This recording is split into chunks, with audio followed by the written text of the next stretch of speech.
ফ্রান্সে যে বাংলাদেশি প্রবাসীরা থাকেন তারা তাদের পরিবারকে কিভাবে ফ্রান্সে আনবেন, এই প্রক্রিয়াটি বেশ দীর্ঘ এবং বেশ জটিল। তবে সবার ক্ষেত্রে এই প্রক্রিয়াটি সমান না। মূলত তিন ধরনের প্রবাসীরা ফ্রান্সে বসবাস করেন। প্রথমত যারা হচ্ছে রিফিউজি স্ট্যাটাস অথবা প্রোটেকশন সুপিরিয়র পান তারা। দ্বিতীয়ত হচ্ছে যারা স্যালারি মানে কাজের মাধ্যমে বৈধ হয়েছেন, এবং তৃতীয়ত হচ্ছে যাদের ফরাসি জাতীয়তা আছে। এই তিন ধরনের প্রবাসীদের জন্যই নিজের পরিবারকে ফ্রান্সে আনার যে প্রক্রিয়া, সেই প্রক্রিয়াটি ভিন্ন হয়ে থাকে। আজকের ভিডিওতে আমি এ টু জেড সম্পূর্ণ প্রক্রিয়াটি ব্যাখ্যা করে বুঝাবো এবং আপনাদেরকে বলবো কিভাবে প্রত্যেকটি ক্যাটাগরির জন্য ফ্রান্সীয় পরিবারের যে ভিসা সেগুলো কিভাবে কাজ করে। প্রথমত আসি যারা রিফিউজি স্ট্যাটাস বা প্রোটেকশন সুপিরিয়র পেয়েছেন ফ্রান্সে, তারা তাদের পরিবারকে কিভাবে ফ্রান্সে আনবেন। এই প্রক্রিয়ায় যখনই আপনি কনফার্ম হবেন যে আপনাকে সুরক্ষা দেওয়া হয়েছে ফ্রান্সে, তখনই আপনি সাথে থেকেই চাইলে আপনার পরিবারের ভিসার জন্য আবেদন করতে পারবেন। এই ক্ষেত্রে আপনার কোনো ইনকামের কোনো প্রমাণ দেখাতে হবে না, আপনার বাসস্থান থাকতে হবে না। শুধুমাত্র আপনার কাছে যদি ডিসিশনটা আসে যে আপনি রিফিউজি স্ট্যাটাস বা প্রোটেকশন সুপিরিয়র পেয়েছেন, তাহলে আপনি সাথে সাথে আপনার পরিবারকে ফ্রান্সে আনার জন্য আবেদন করতে পারবেন। রিফিউজিদের পরিবার আনার প্রক্রিয়াটি তিনটি ধাপে সম্পন্ন হয়। প্রথম ধাপে আপনাকে বাংলাদেশে অবস্থিত ফ্রান্সের যে এম্বাসি আছে সেখানে আবেদন করতে হবে, যাতে ফ্রান্স এম্বাসিতে আপনি কি অ্যাপয়েন্টমেন্ট পান এবং আপনার পরিবার সেখানে তাদের ভিসার আবেদনটি জমা করে। দ্বিতীয় ধাপে ফ্রান্সের মিনিস্ট্রি থেকে আপনাকে একটি চিঠি দেওয়া হবে এবং জানানো হবে যে বাংলাদেশে আপনার পরিবার ফ্রান্সে আসার জন্য আবেদন করেছে। আপনি যদি সেই সঠিক ব্যক্তি হয়ে থাকেন, তাহলে আপনাকে যে তথ্যগুলো দেওয়ার জন্য বলা হয়েছে সেই তথ্যগুলো এবং ডকুমেন্ট দিয়ে ফ্রান্সের মিনিস্ট্রিতে আপনাকে আবেদনটি পাঠাতে হবে।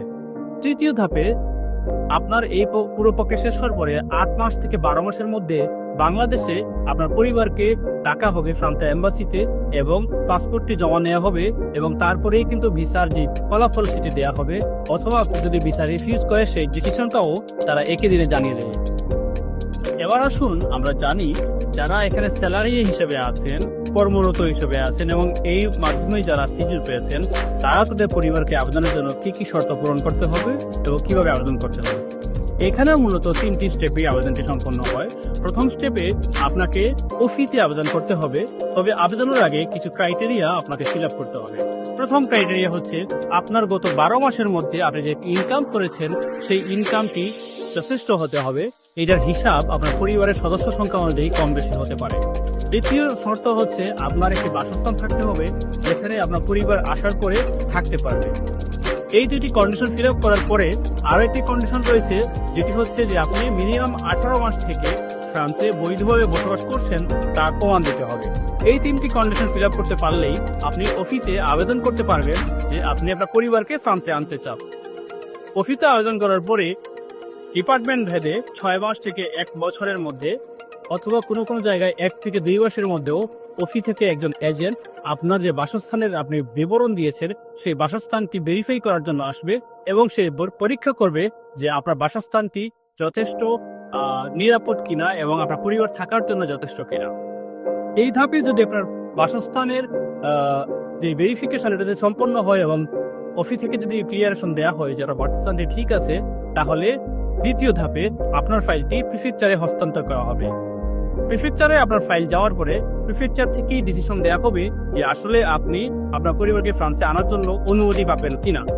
প্রিফেকচার যদি অনুমতি দিয়ে দেয়, তাহলে তৃতীয় ধাপে আপনাকে বাংলাদেশে অবস্থিত ফ্রান্সের এম্বাসি থেকে আপনার পরিবারকে ডাকা হবে এবং ভিসার যে আবেদন সেটি ওখানেই জমা দিতে হবে।